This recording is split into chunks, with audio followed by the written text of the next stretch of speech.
So, at a higher level, the twin outcomes of a successful business transition would be first, clarity.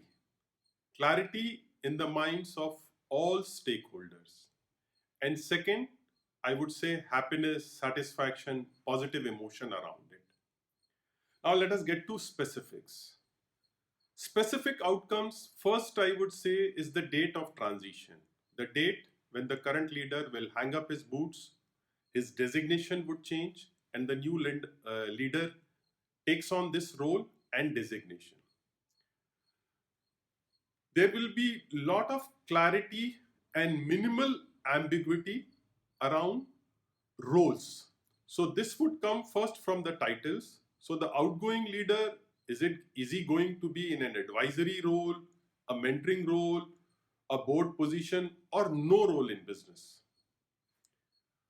Similarly, what all powers does the new leader have?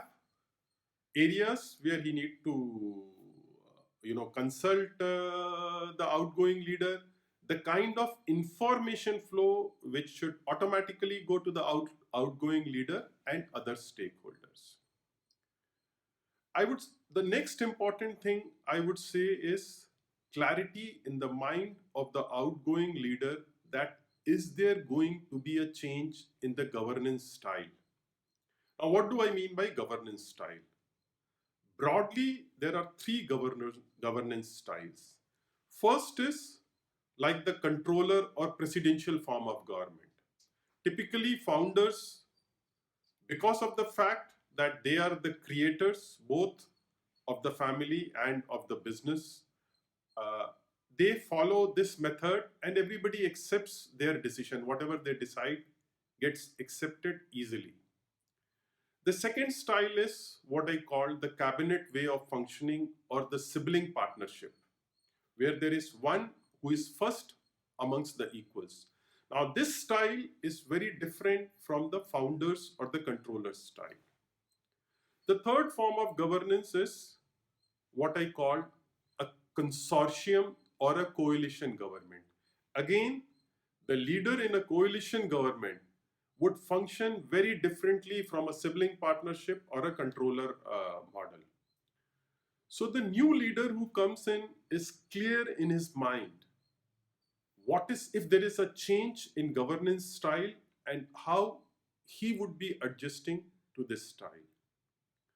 The final outcome of a successful business transition, I would say, is there is no negative impact and there is positive impact. Now, if we see the recent case of Infosys, what happened? When Vishal Sikka abruptly resigned, the share price fell drastically and Infosys market cap came down by some 30,000 crores. Again, if you see, when Nandan Nilekani kind of assumed the leadership as the non-executive chairman, this was perceived positively by the market and there was a correction in the share price.